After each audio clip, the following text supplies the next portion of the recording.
Boom! We are live, ladies and gentlemen, boys and girls. It's your boy, Nolan Hawkeye Anthony here. And this is my first time doing this, sharing the screen, trying this out. While it's all recording, I'm a little bit fired up here. It's fun to learn new things. So I'm going to get this as set up as I can. While I'm setting this up, go to 247hawkeye.com. Obviously, the best place to get our content is Facebook, honestly. Nolan Hawkeye Anthony. Also, there's a 247hawkeye.com Facebook page and group, and Twitter, Parler at 247hawkeye. So there it is. All right. I'm going to be checking out this kid's 2021 Iowa Hawkeye projections and just give you guys my take on his take. You know, quite frankly, I should probably do my own projection, but I haven't done it yet because we're so far away from the season. You know, I'm probably going to do it on the NHA podcast. By the way, listen to the NHA podcast. It's growing like crazy. It's funny. A lot of people think that having, you know, former players on and guests and things like that is the best way to go about things. And it's just not. I had Cavante. I started doing this with Cavante Martin Manley. And the reality is, and Clay Travis says this, the reality is a lot of guys who play sports talk in coach speak. And it's just like, dude, say what you actually need to say. So, in other words, it's more fun to just have guests. It's more fun just to have Iowa fans call in, which I'm going to start doing. I know I've been saying that forever, but I am going to start doing that. But anyways, I haven't given my projections yet, so I'm not going to be too harsh on this kid. But let's get into it. Let's get into this and let's dive in and let's see what he says about the Hawks. All right, let's go. Season, and it's going to be over the Iowa Hawkeyes, a team that was a very good team last season. Finished at a 6-2 overall in the 2020 season, and they were one of the best teams. Finished 15th in the country 2 years in a row. Ranked top 20. Finished top 25 in the country 3 years in a row. You know, people need to understand. Iowa is this close to being an elite program. You know, the reality is the past 10 years, when you think about the Big Ten, the reality is it has been Ohio in the East. It's been Ohio State, Penn State, and Michigan. In that order, probably even, Michigan and Penn State are close just because Michigan's name. But and they're actually close in wins also. So I would say they're about a tie. In the West, it's Iowa and Wisconsin. Nebraska only gets love because of Nebraska's history. But the reality is the past 10 years, they have been garbage, absolute garbage. All right. In the Big Ten, and overall, I definitely think this team will be a big contender for the Big Ten West this upcoming season, and that's what we're going over here today. We're going over a few players that Iowa will be losing, who they were returning, and also looking at their schedule for the first time this offseason. Starting out with the previous 6 games for Iowa, if you look at this team down the stretch, this team continued to improve over the course of the season. Yeah, let me pause right there. And by the way, guys, I have to pause or else this kid could hit me with a, copyright strike. When I said before the season that the 2020 Hawkeye team was one of the most talented top to bottom teams that Kirk Ferentz had ever had. And, I had said that 2 years in a row. I had said that with the AJ Epinesa group. AJ Epinesa, Anthony Nelson, I said it with that group. And then I said it again the following year, and it was true.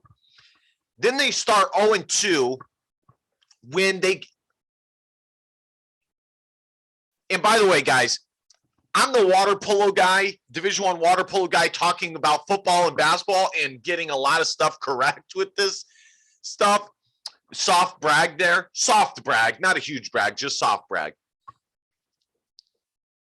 They started 0-2, and I don't believe I'm not a big believer in shoulda, coulda, wouldas, but easily they could have been 2-2, and at the very least 1-1. They were up 20-0 over Northwestern.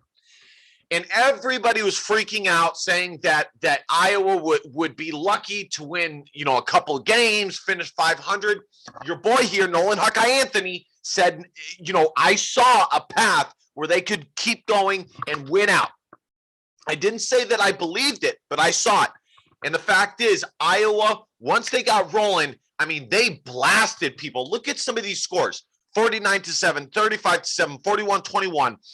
The closest game was 26-20 over Nebraska. And quite frankly, that game wasn't even close.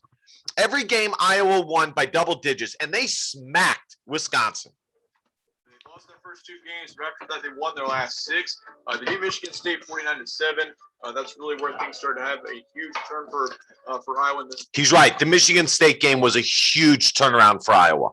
Really improved from that moment forward. They beat Minnesota 35-7 on the road. That was also a really good win there.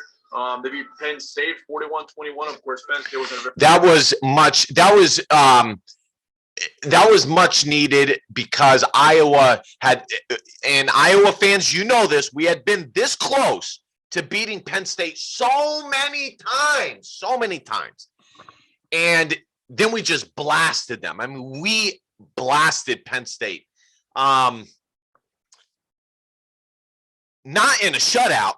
We blasted them by putting 41 points on the board. And if you look at those 3 games, 49, 35, 41, it's funny. People call Iowa's offense, old school. And, when you think of Iowa, you don't really think of a good offense.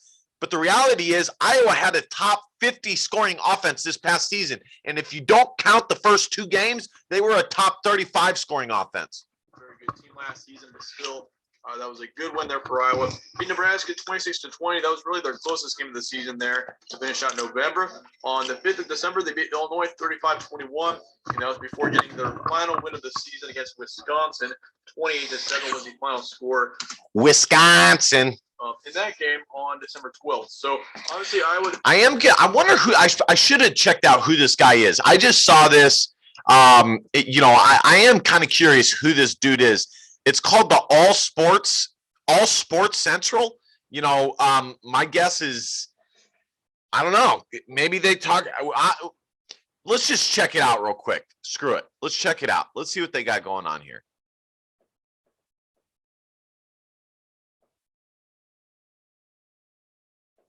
Looks like they do, all sports. They got it looks like they primarily do college sports. You have Arkansas projections, Georgia Tech. That's cool. It's a good idea. I like it. I like that a lot. I can see why there's many subscribers. I think it's a great idea. Great idea. All right, let's go back to what matters, the Iowa projections. If my computer, is okay. Geez.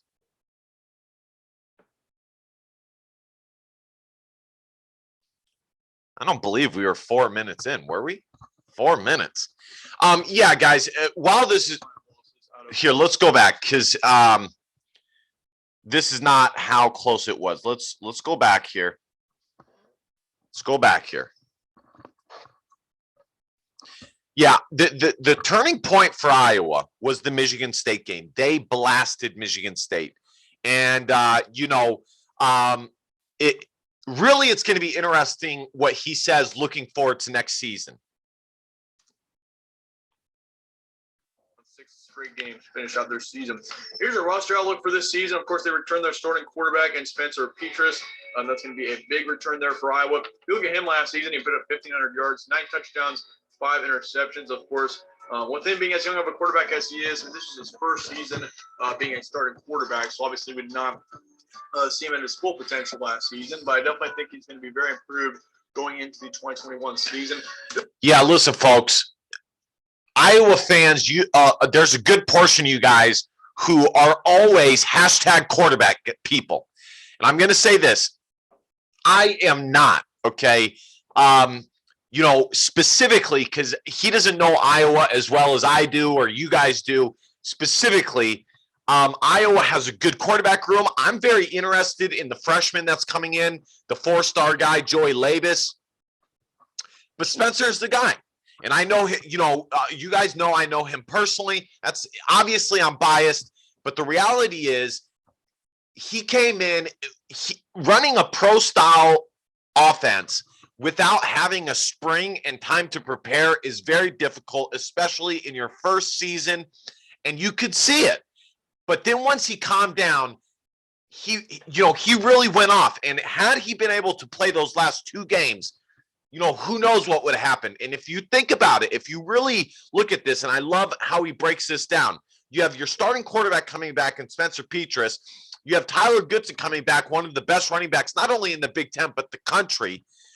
Yes, we lose Mekhi Sargent, but what he doesn't know is that, quite frankly, Ivory Kelly-Martin beat out Mekhi Sargent as the top running back before getting injured and before Tyler Gudson got there. Well, actually, no, Tyler Gudson was there. Ivory Kelly-Martin was the starting tailback, but he got injured. Losing Amir Smith-Marset is big, and Brandon Smith is big. They changed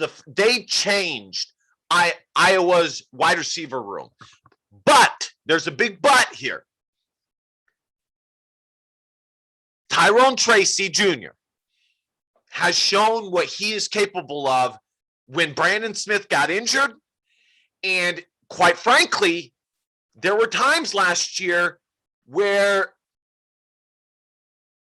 I wondered and kind of pushed for him to maybe even start over Brandon Smith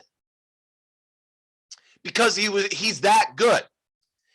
And so while I think Amir Smith-Marset's going to get drafted, be the first Iowa wide receiver to get drafted since Marvin McNutt, and I think Brandon Smith has a phenomenal chance of getting drafted in the 6th or 7th round. Iowa still has very, very nice pieces coming back. And if you ask me, truthfully, looking at the talent, Tyrone Tracy and Amir Smith-Marset and Brandon Smith, I don't really think it's Amir Smith-Marset was better. It is better than Tyrone Tracy, but not by a lot. It's really close. And so it's not as though Iowa is dropping down at that position. In fact, you could make an argument that they have a chance to actually step up from what Amir Smith-Marset and Brandon Smith were able to do. But still, ISM and Brandon Smith and Kelton Copeland have done a phenomenal job of changing the wide receiver room. Look at his completion percentage at 57%. So really, it's not all that good of a completion percentage. But once again, the young quarterback, you got a lot of. Who is this dude? He one thing that bothers me is just no emotion. Listen, I'm not trying to rag on the guy. Okay, I'm not going to rag on the guy.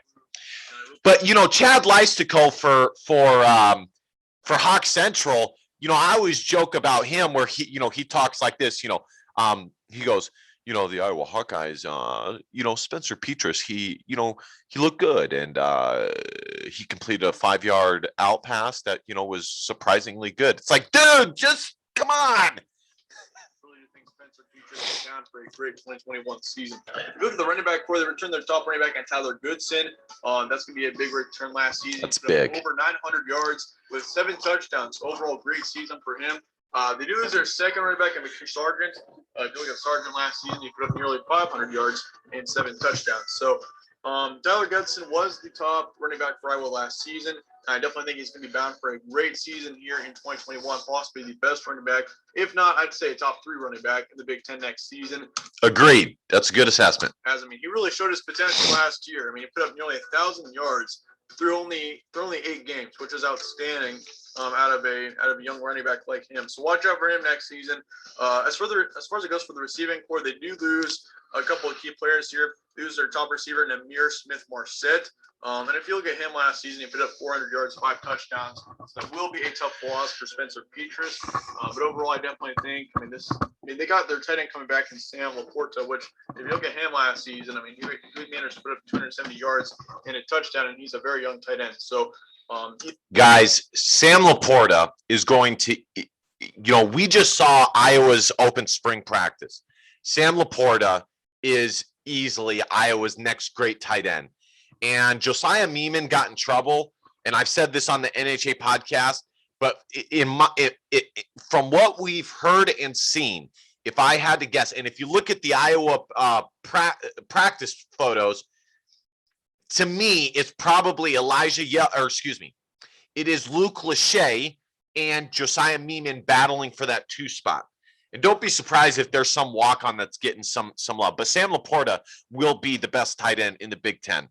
He's definitely going to be a tight end to watch out for. They lose their second receiver, Brandon Smith. If you look at him last season, he put up 231 yards and 2 touchdowns, it looks like, out of him.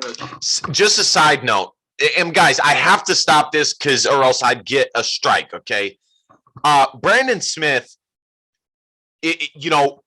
I said this on the NHA podcast. You have 3 type of wide receivers that a school like Iowa goes and recruits. You go and get a guy who physically is just superb, like Brandon Smith. 40-inch vert, 6'3", shredded, but doesn't have a ton of football natural talent. Then you go get a guy like Amir Smith-Marset, just a burner. Route running is maybe not where it needs to be, and you just hope that he works hard enough to reach his potential. And then the third guy that you get is like a Tyrone Tracy, who has very, very solid natural ability, and you work on his athleticism. Brandon Smith was so frustrating because some of the catches that he made were just like, dang, dude, wow. And then, but and there was a point in his junior season where he was about to emerge, and it was against Purdue. Iowa fans, you remember this. And then he gets injured, and he had like 100 yards that game, and he was on a roll. And then he gets injured, and then so he was going up, but then he got injured, and then we never saw what we could have seen from Brandon Smith. And that sucked. I'm not going to lie. Always, he was so capable. He really was. He's one of the most athletically gifted wide receivers to come through Iowa, period. As well. So they're going to be losing the top 2 receivers there in Amir Smith-Marset. I wonder what kind of microphone this dude has. I mean, having their tight end back in Sam Laporta is going to be very good for this team.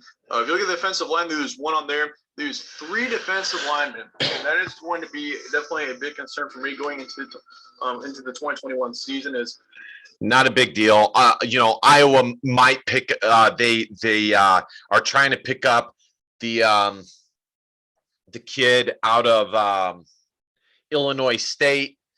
I'm blanking on his name, but what he doesn't know, but I know because I'm a big Iowa fan, is that let's go back to 2019. Iowa lost Matt Nelson, Anthony Nelson, and AJ Epinesa. They were, actually the year before that, they lost Parker Hesse, Nate Budgeta, and I think they lost 2. I think they lost 2 guys there. Then they lose. So that was that year. Then they lose AJ and Iowa lose. I'm speaking like him, like I'm not an Iowa fan. Then we lose AJ Epinesa, Matt Nelson, and Anthony Nelson, all 3 guys in the NFL right now. Then this past season, hold on a second. Also, we lost Brady Reef. Matt Nelson, I think, left the year before. I got that wrong. It was Matt Nelson and Parker Hesse who left. Then it was Anthony Nelson, Brady Reef, Cedric Lattimore, and AJ Epinesa who left. Then this past year, it's Chauncey Golston, Jack Heflin, who was a graduate transfer from like Central, I forget where he came from a MAC school, Northern Illinois. So Jack Heflin, Chauncey Golston, Chauncey will get drafted into the NFL. And then also Davion Nixon stepped up, had a phenomenal season, Big Ten player of the year, not just defense. Big Ten defensive player of the year. So point is, Iowa has consistently lost their starting guys on the defensive line and just reloaded. The difference in this year, in my opinion, is that Iowa, this is the most talented group based off of recruiting that we have seen that we can expect to come in. You know, Logan Jones was an U.S. Army All-American. Yaya Black was a 4-star recruit coming out of high school. Iowa also is going to have the guys from the 2021 recruiting class coming in. Deontay Craig is a former 4-star guy. John Wagner was a 4-star guy who had offers from everywhere. So Iowa is gifted. And then on top of that, luckily, Zach Van Valkenburg, who was a second-team All-Big Ten member, stayed, which is, you know, it is kind of like if you look at the previous defensive lines, there's always been one solid guy that has been left behind. You know, Chauncey Golston last year, he was the guy. Then year before is AJ Epinesa. And that's just how it goes. Iowa's defensive line will be A-okay. I mean, if actually, not only will they be A-okay, and they have a chance. I'm going to see if I can pull this up, actually. Let's see if we can pull this up. Whoops. Just for Hawkeye fans that are not aware, I don't even know if you guys can see this. I want to see who Iowa is potentially who they have offered, but we're also going to look at their defensive line. So Iowa offers Illinois State guy. Let's see what it says. And then we're going to look at Iowa's roster here, and I'm just going to tell you, you know, just how good, you know, how solid they are. You know,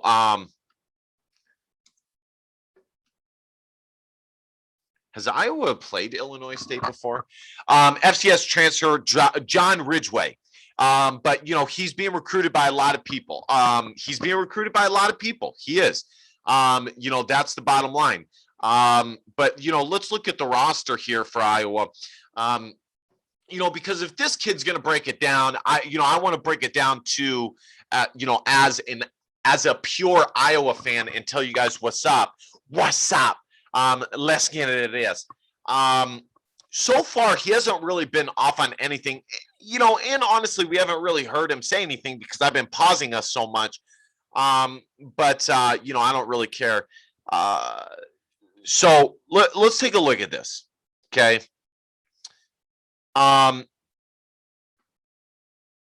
Joe Evans. Okay. He's a junior.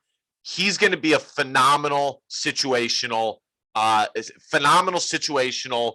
defensive end who has had plenty of reps, and you know that he will be just fine for Iowa. You got Joe Evans. See who else here.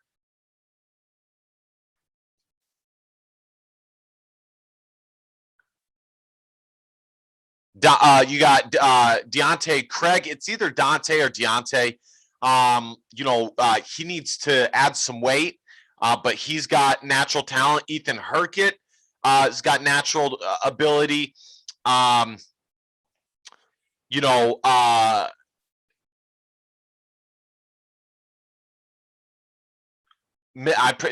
likely I've you know already scrolled over some people, you know, unfortunately. Logan Lee, who was a 4-star tight end that I would, you know, put to the defensive line. I expect him to be solid. Isaiah Bruce. I'm expecting Isaiah Bruce. We haven't heard a lot about this guy, but I am expecting him to jump up. And I'm expecting his teammate to take a jump up to the offensive lineman who will be coming in this next class. John Wagner, Lucas Van Ness, you know, Jack Karchinski, Logan Jones, Yaya Black, Zach Van Valkenburg, Chris Reams, Noah Shannon. Iowa is A-okay. They got tons of bodies. The team is losing. Like, I mean, if you look at Chauncey Golston, that's going to be a huge loss there. I mean, he's going to be an early round draft pick in this 2021 I think he gets drafted in the 4th or 5th round. NFL draft. And I mean, even if you look at the other guys, I mean, this team is losing 3 really talented guys here on the defensive line. That's going to be something to really watch out for going into next season. One linebacker is also going to be leaving the program going into next season, in Nick Neiman. So you also got to consider that this defense. I mean, with that considered, this defense is losing 4 starters, which is right around the average out of most teams. You'll see 4 to 5 losses out of most teams. But see, the difference is that at those 4 starters, there have been guys who have been rotating in, and you know, there are guys behind them that right now I feel really solid about. Defenses between seasons. So really for Iowa, this team is definitely a team that I think could improve a ton going into next season. They're going to be a little bit younger on the defensive side, especially in the defensive line. This will be kind of an inexperienced defensive line going into 2021, but still lots of potential going. I'm trying to get some water, Iowa, especially on the offensive side. Screw it. It's got a very potential filled offense here with Spencer Petras and Tyler Gudson, especially. Both of those players I think are bound for great seasons. But how Iowa has a successful season here, I think if Spencer Petras improves a ton, which I do expect him to, but if he does manage to put up over 2,000, 3,000 yards, we could see Iowa. People keep saying that. Even my partner, Dean, says that Iowa will go as our starting quarterback goes. No, that's incorrect. Incorrect. Iowa, any good season they have, there we go.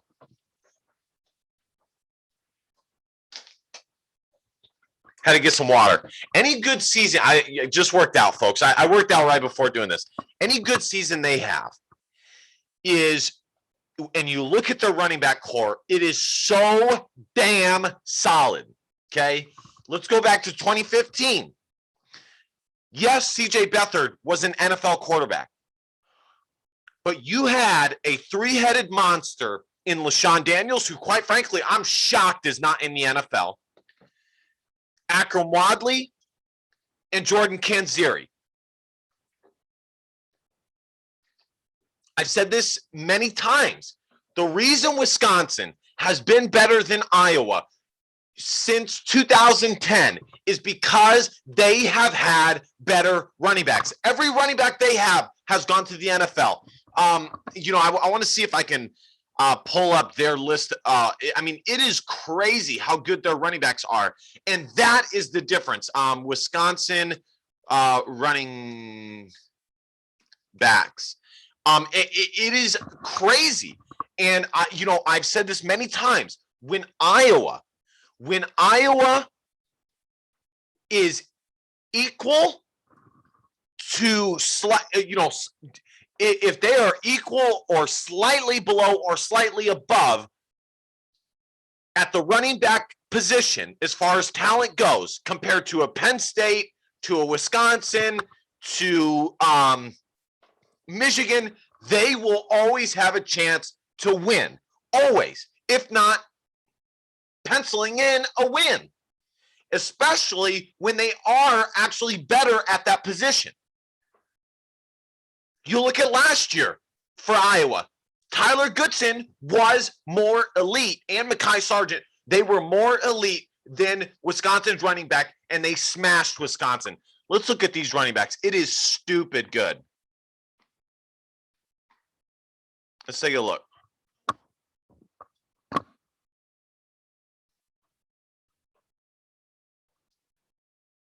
I mean, it's crazy, folks. So I know some of you guys are gonna be like, dude, move on.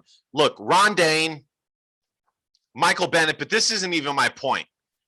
I'm talking about from 2010 on. Okay, let's get to let's start with 2007. That's really when it turned, kind of turned.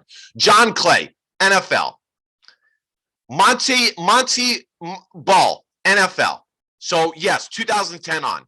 James White, NFL, New England Patriots. Melvin Gordon, NFL. Corey Clement, NFL.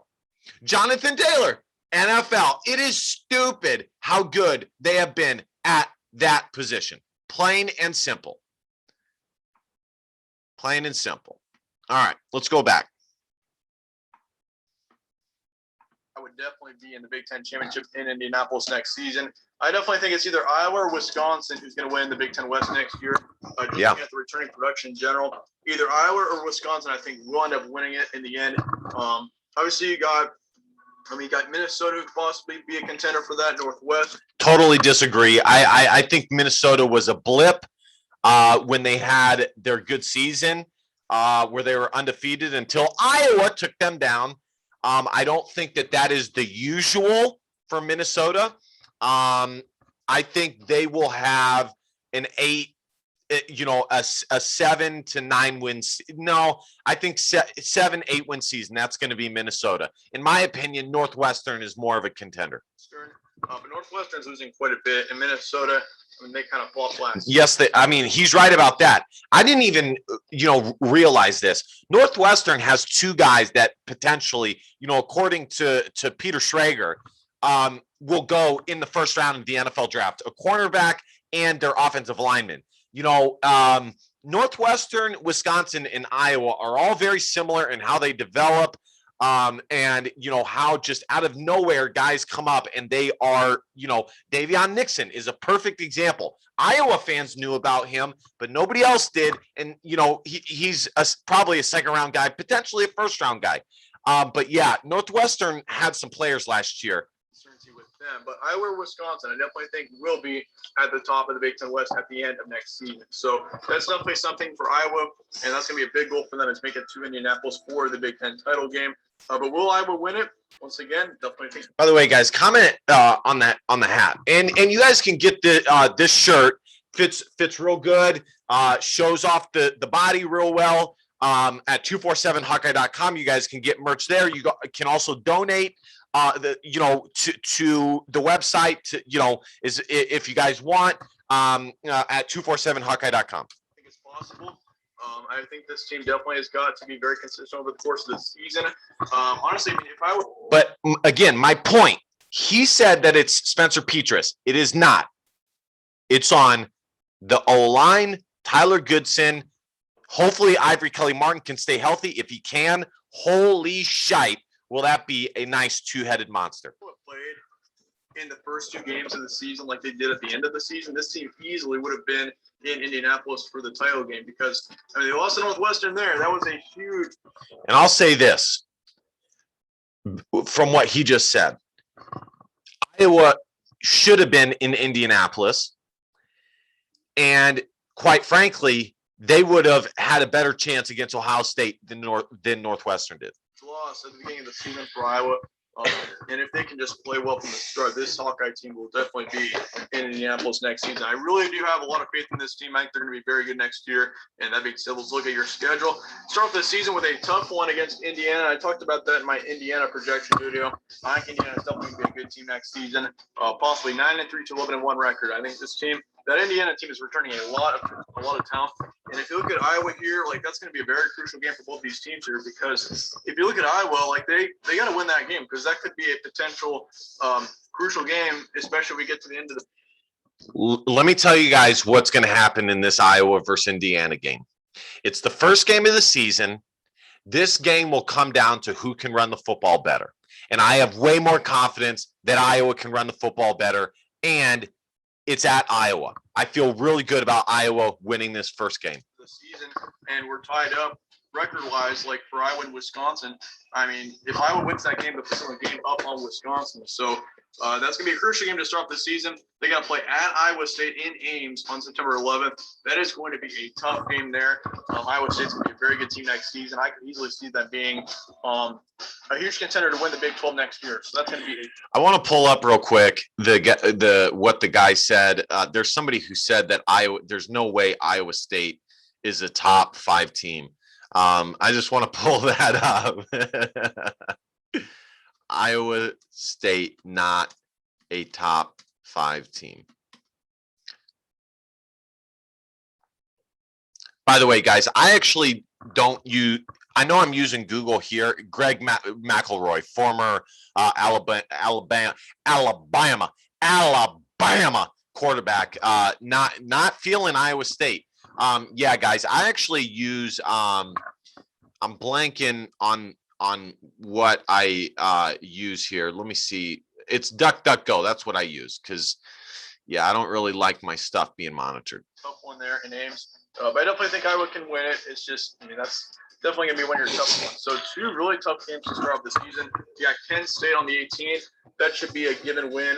Same with Colorado State. They should win both of those games there. Got Northwestern on the road on the 2nd of October. That could be a tough one. So really the first half of this schedule is brutal for Iowa. You got to play Penn State at home or in Iowa City on October 9th. You got Maryland on the road, Purdue at home. Then you got to travel to Lincoln to play Nebraska. You got Minnesota then on the 13th. You got Illinois on the 20th. Then you travel to Madison for Wisconsin on the 27th. So that being said, really, I mean, the second half of the schedule is a lot more easier than the first half, in my opinion. I mean, you got to play Maryland on the road. They could be okay. Purdue should be an easy win. Nebraska, that could be an easier game. I mean, Iowa's had a lot of success against Nebraska in the past few years, so you got to consider that. Minnesota, that's very winnable. Illinois is very winnable. Yeah, let's say this about Nebraska. Let's just talk about Nebraska. Okay. They suck. They suck. Their program is in shambles right now. And Nebraska fans, I am shocked Frost has not been fired yet. They're hoping for something that just ain't there. And by the way, listen, I live in California. I've joked many times about, how I think the state is beautiful, but everything else is crazy. It's clown world over here. I've been through Lincoln, Nebraska several times. I don't know how in God's green earth people, solid recruits from outside the Midwest decide, hey, let's go. Yeah, let's play for Nebraska. What? There's nothing to do in Lincoln. Wisconsin. That's going to be a crucial game there at the end of the season with Wisconsin, though. I will say that that Wisconsin-Iowa game probably will determine the Big Ten West title, I'd assume. If you're looking at both these teams here, I mean, it's going to be every single game, and every single game is going to be crucial for both these teams to win the Big Ten West. So that Iowa-Wisconsin game on November 27th is going to be a crucial one there. So you got to watch out for that one. But for the first 6 games of the season, I mean, Indiana, Iowa State, I think will be very tough games. They're both going to be very close. Okay, so let's check this out. He has 20 to 80%. That doesn't even make sense. That is such, I got to say this. I think that's stupid. That is such a big gap. To me, it should be, like 40 to 80, meaning, or like 40 to 60, because that to me means it's really in the middle. On one end, yes, I can see how you have a good chance to win it. On the other, you're leaning towards not, it being a tough game. I don't understand this 20 to 80. I mean, I understand it, obviously. I just think it's dumb.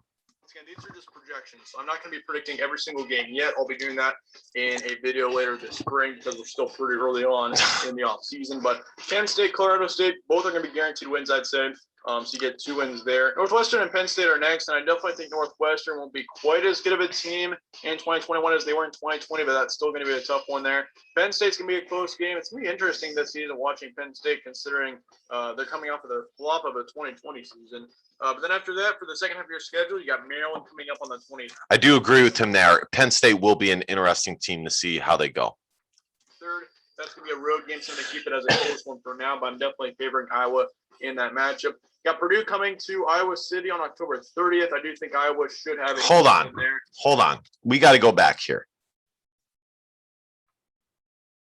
Keep it as a close one for now, but I'm definitely favoring Iowa. Penn State's going to be a close game. It's going to be interesting this season watching Penn State, considering they're coming off of their flop of a 2020 season. But then after that, for the second half of your schedule, you got Maryland coming up on the 23rd. That's going to be a road game, so I'm going to keep it as a close one for now, but I'm definitely. Maryland is your close game, dude? Maryland? Wow. I mean, I don't even know what to say there. The only thing that's tough about playing Maryland is that you have to go to Maryland. That's it. I have no idea why he has that in the yellow. None whatsoever. Favoring Iowa in that matchup. Yep. To me, in my opinion, folks, Illinois is a tougher game than Maryland. So I disagree with him there. Coming to Iowa City on October 30th, I do think Iowa should have an easy win there. I'm going to keep that one as a guaranteed win. Yeah, Nebraska on the road on the 6th of November. I'm going to keep that one as a close game, mainly because it's on the road. Iowa has had a lot of success against Nebraska in recent years. Yeah, the real reason you're doing that is because it's the name Nebraska. If you logically look at how Nebraska has played the last couple of years, you'd have it in green. And the fact that Iowa has beat Nebraska 5 straight times. They beat them 2015, 2016, 2017, 2018, 2019, and this wait, hold on. They beat them in the 2015 season, 2016 season, 2017 season, 2018 season. Have they beat them 6 straight times? Hold on. I don't think so. Let's go Iowa 2015. Let's check that out. The only reason why he has Nebraska, because he says it's on the road. That's why he has it. No, that's not why. He has it in as that because it's the name Nebraska. And for whatever reason, people can't get their mind off of that. The name doesn't matter. You have to look at the team and see what they're all about. And the fact is Nebraska has sucked, and we're going to take a look at that.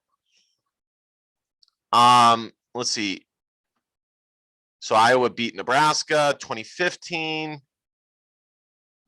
So that's 1.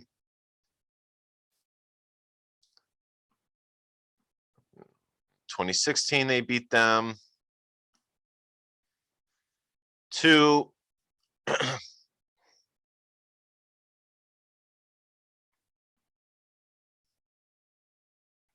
Jeez, what is going on here? Yeah, we smacked them in 2017. 56-14. 3.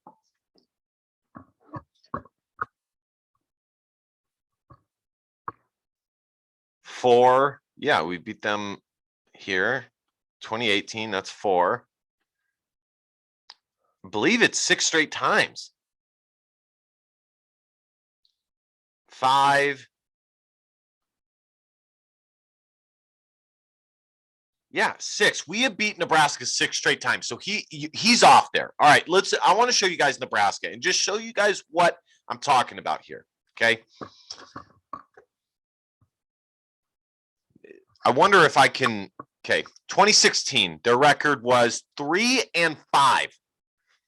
Or 2020, their record was 3-5. 2019, the record was 5-7. 2018, 4-8. So let's start from 2017 and go back again. 4-8. Okay, so they've been 4-8, 2017. Let's go to 2016. They were decent in 2016. They won 9 games, but Iowa beat them. 2016, that was their last solid season. Okay, let's start here. 2015, 6 wins and 7 losses. 2016, 9 wins. So that's one season that they have had over 500. 2017, 4-8. They got rid of Mike Riley. 2018, 4-8. So 2019, 5-7. They won one more game, and then guess what? They went backwards, 3-5. Guys, since 2015, Nebraska has had one winning season.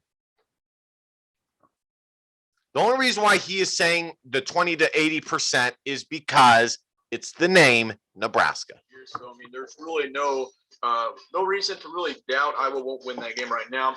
Minnesota is coming up on the 13th. Oh, that's going to be a close game. Illinois should be a win on the 20th. I'm going to give you a guaranteed win for that one. And then lastly, for that Wisconsin. To me, Illinois is tougher than Nebraska. Right now, that's going to be a crucial game, though. Once again, I think we're definitely going to see the winner of the Big Ten West end up winning that Iowa-Wisconsin game. So that being said, there are some of my projections for Iowa. My record prediction for Iowa right now is 8-4 to 10-2. Let me know your thoughts in the comments below, though, on Iowa. I appreciate you guys all watching. Okay. I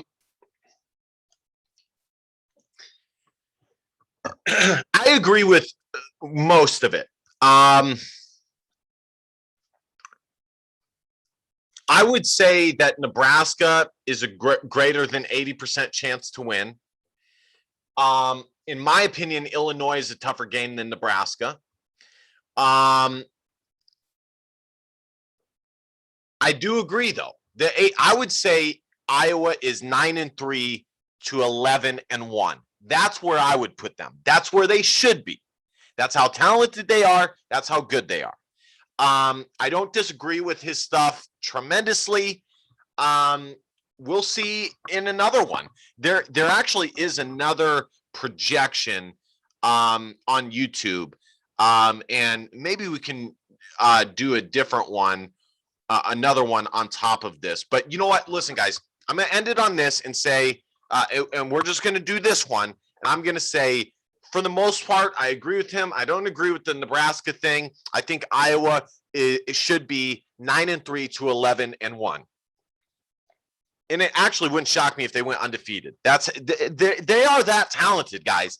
If they get their O-line solid, their defense is so good, guys, that it's just they will have a chance to win every game. Plain and simple. Listen, that's just the facts, guys. Their defense is so dang good that they're going to have a chance to win every game. They are the favorite to win the Big Ten. All right, guys, go to 247hawkeye.com. I hope you guys enjoyed this. Donate if you want to support the channel. Subscribe. Nolan Hawkeye Anthony on YouTube. I'll have all this stuff in the description. Twitter, Parler at 247 Hawkeye, Facebook, Nolan Hawkeye Anthony. Again, go to 247hawkeye.com. Love y'all. DBAP, don't be a pussy willow. On facts or feelings, because the feelings just don't matter. Love y'all. And have a good, I hope you guys enjoyed this, and comment. Let me know what you all think. All right. Bye.